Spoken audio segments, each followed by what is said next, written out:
الموضع الثالث والاخير اللي بنستخدم فيه الانكار علاقاتنا، وده عشان كده بيكون مؤذي لعلاقاتنا.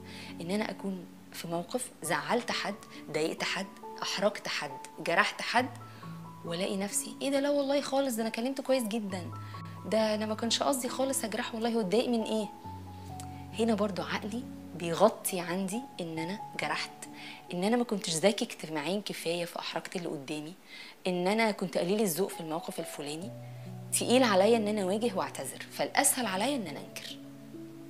فمثلا لو كانت مقصره مع اولادها في وقت من اوقاتها بسبب شغل، بسبب ظروف، والاطفال دول كبروا وحسوا ان هم قصرت معاهم في وقت، في الاول هتنكر خالص، لكن لو قدرت تتعامل مع الدفاع ده وتنزل الدينايل او الانكار، هتاخدهم في حضنها وتطبطب عليهم.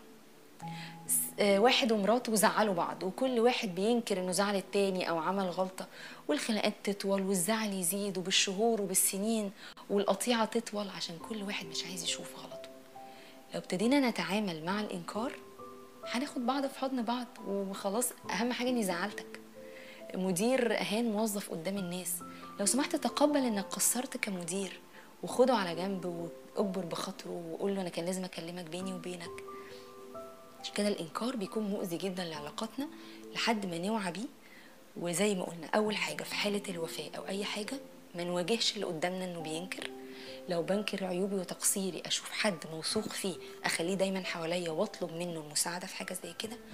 ولو انا بنكر في علاقاتي، تعالوا نعمل حيله قلب الادوار، يعني احط نفسي مكان اللي قدامي في المشكله بالظبط، واقول يا ترى هو محتاج ايه دلوقتي، ابني او بنتي محتاجين ايه دلوقتي، زوجي محتاج مني ايه دلوقتي، موظفي محتاج مني ايه دلوقتي. فكأني بتحايل على حيلة الإنكار.